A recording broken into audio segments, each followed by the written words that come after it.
Well, buckle up, buttercups, because Prince Andrew's title troubles just got a William-sized upgrade, and it's messier than a corgi's breakfast. Today we're diving headfirst into the Andrews show.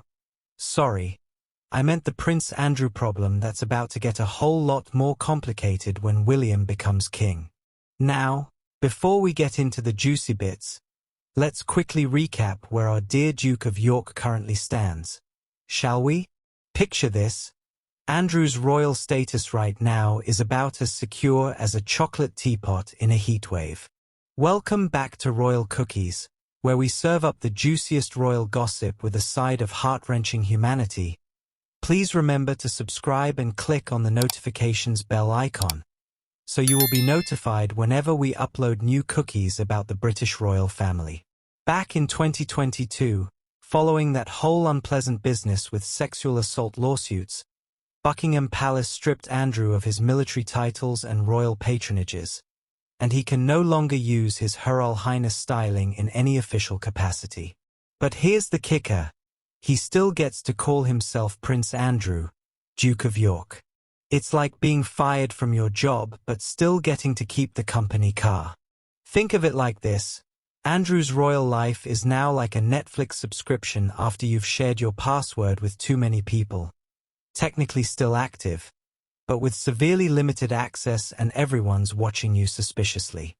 But wait, there's more.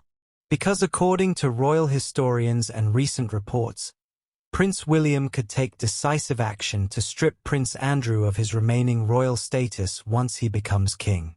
And let me tell you, this is juicier than the Queen's secret jam recipe. See, William's approach to the Andrew problem is reportedly going to be what experts are calling ruthless. William has several nuclear options on the table: banning Andrew from his coronation, removing his Order of the Garter, and, get this, completely stripping him of his prince title, which would require actual legislation. It's like playing royal chess, except William's apparently planning to sweep the entire board clean. A future King William will deal decisively with the Andrew problem by kicking him out of every aspect of royal life and allowing him to appear only rarely, if ever, on camera with the family. Imagine a family Christmas dinner where Uncle Andrew gets relegated to the kids' table, except the kids' table is actually in the garden shed, and is not invited to dinner at all. Now, here's where it gets properly technical, and I know you're thinking, oh brilliant, time for a law lesson. But stick with me because this is actually fascinating. Andrew became Duke of York, Earl of Inverness, and Baron Killerley when he married Sarah Ferguson in 1986, titles that were previously held by both his maternal grandfather and great-grandfather. The Duke of York title is traditionally given to the monarch's second son, which means it's got some serious royal DNA attached to it. But here's the delicious irony. The Duke of York title is usually bestowed on the monarch's second son, and there are reports it could eventually be passed to Louis, but only if certain major events happen first. Translation: Andrew's got to completely shuffle off this mortal royal coil before little Louis gets his hands on it. It's like being the holder of a really expensive gym membership that you can't use, can't cancel, and everyone's just waiting for you to, well, stop existing so someone else can have a go at the treadmill. Plot twist alert. Despite all the drama, Andrew is still ninth in line to the British throne, which means he could still technically become king one day. I know, the probability is lower than finding a parking space in London on Christmas Eve, but it's not impossible. Picture this scenario. We'd need some seriously dramatic circumstances involving the entire line of succession. It would be like the most unlikely royal bingo game ever. House, shouts Andrew from his Windsor lodge, clutching his remaining Duke of York title like a winning lottery ticket. But realistically, William's reported plans suggest Andrew's future royal appearances will be rarer than hen's teeth. Prince William reportedly rejects any royal role for Prince Andrew due to his ties with controversial figures, and Andrew will only be allowed to appear with the royal family occasionally, if at all, under King William. Now let's talk money, because nothing says royal drama quite like a financial subplot.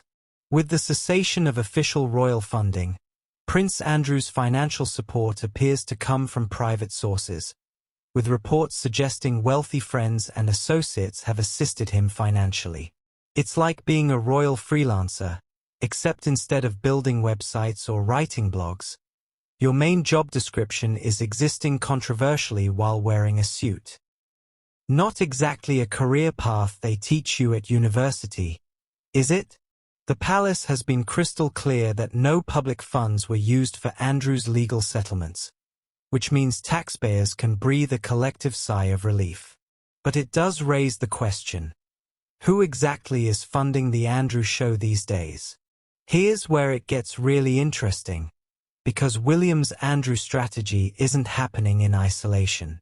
Reports suggest Prince William also plans to strip Meghan Markle and Prince Harry of their Her Royal Highness titles when he becomes king, over concerns about commercial use of royal titles. It's like William's planning the ultimate royal spring cleaning, except instead of decluttering wardrobes, he's decluttering the entire monarchy. You get stripped of titles. And you get stripped of titles. Everybody gets stripped of titles. Except it's Prince William, not Oprah, and significantly less cheerful about it. This suggests we're looking at a fundamentally different monarchy under William, one where the line between working royal and just happens to be related to the king becomes as clear as the difference between Earl Grey and Builder's tea. So where does this leave Andrew right now? According to Buckingham Palace sources, there will be no change regarding Andrew's current status. He remains a non-working member of the family. Translation: he's in royal purgatory, and that's apparently where he's staying for the foreseeable future. It's like being the person at the party who's technically still invited but everyone hopes won't actually show up. If you're obsessed with royal strategy and environmental impact like I am, make sure you're subscribed to Royal Cookies because we're serving up the most sustainable royal content on YouTube. And remember, in a world full of fast fashion and royal scandals, sometimes the most revolutionary thing you can do is wear your values on your sleeve, preferably in a gorgeous shade of green. Sophie's proving that environmental activism isn't just about what you do, it's about who you become. Until next time, keep munching on those eco-friendly royal cookies.